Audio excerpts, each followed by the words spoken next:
One voice. Man, I'm really looking forward to this next act. Yeah, so we were at rehearsals yesterday, and he said, I don't care if you guys forget my name. I don't care if you guys forget to tell them what I'm doing. Just make sure you tell all of them that I'm from New York City. So everyone from New York City, make some noise. Hey, what happened to the Yankees this year? Yeah. Yo, Canada, where are you at? Yeah.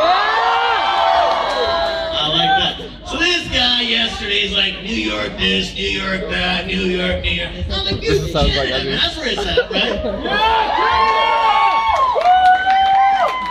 Tigers, bro. So I'm thinking last night, you know, like last night before I go to sleep, I'm like, man, how many shortcomings did one guy have that he's talking about New York that much? He goes, don't tell people my name, just tell people I'm from New York. And like, how many shortcomings do you think this guy has? I mean, one of his shortcomings is obviously that he's short. Oh. See, that's so New York. They turn on each other in a dime. They don't care. See, Canada, we stick together, right? Another one, he's got this whole eyebrow thing going on, like, you know. And then he's a comedian by the name of Aziz. Because you guys think Aziz Ansari's coming here. But he's not. This is some med student. Whatever. I'm looking forward to it. Performing stand-up comedy for you guys. Give it up for Aziz. There we go.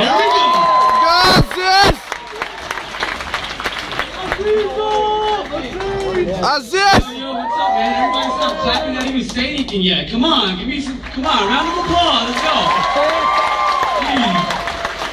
All right, first of all, before I get into my skit, these guys are gonna hear it right now.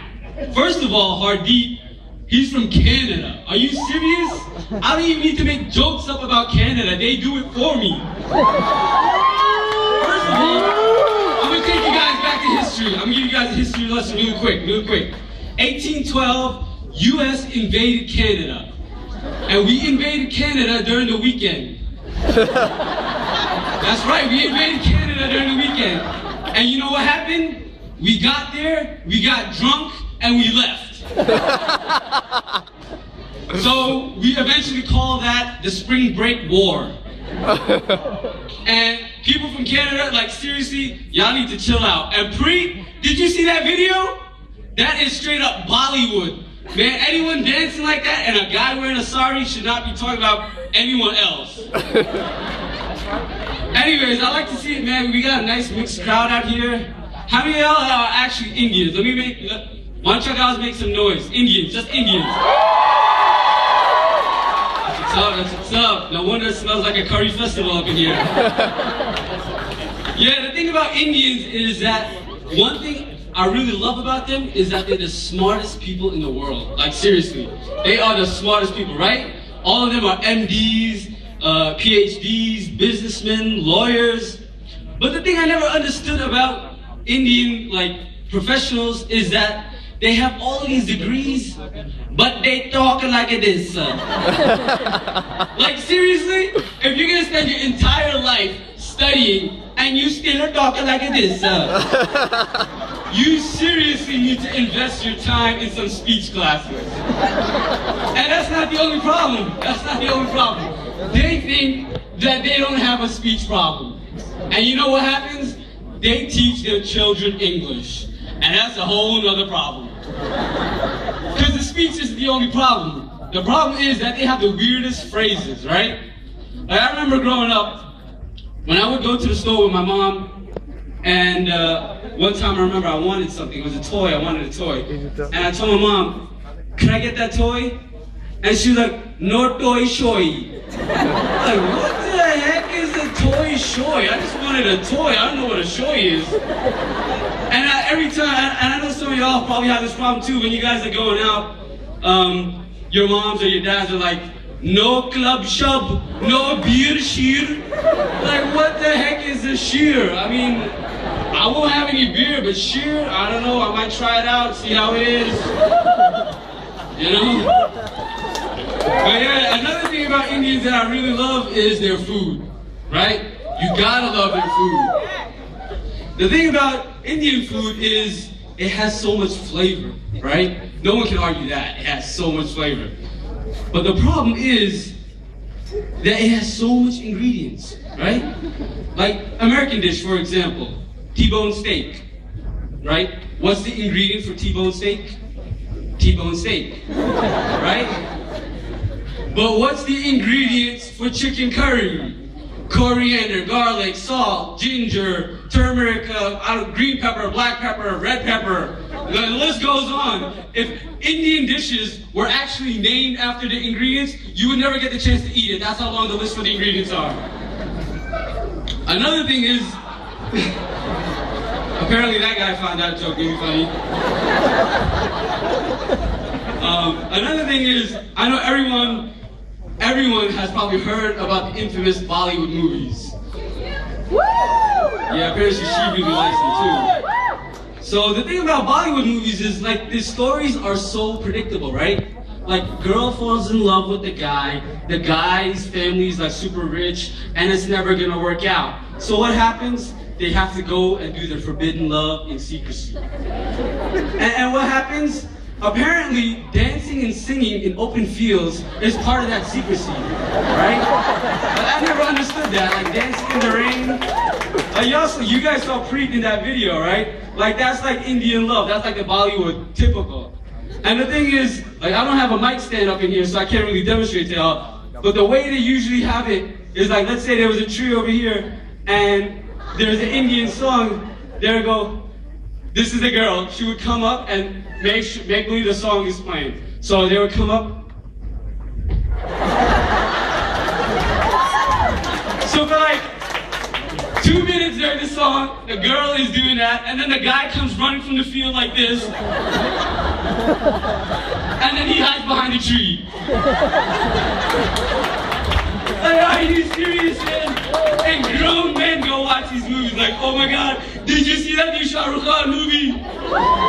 He was dancing around 2 trees. Like, what?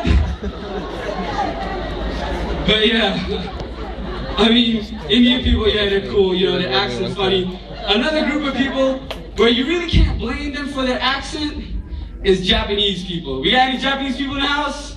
Yeah. Hey, nobody. Yeah, the thing about Japanese people is the way they talk is, it's not funny, it's more awesome, right?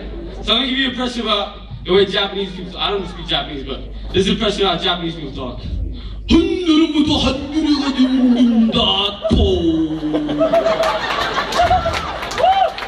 And that's how the women talk.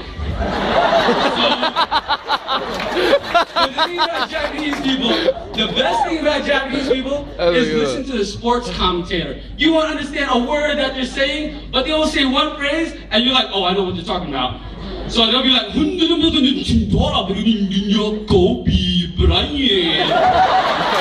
be like, oh, I know what he's talking about.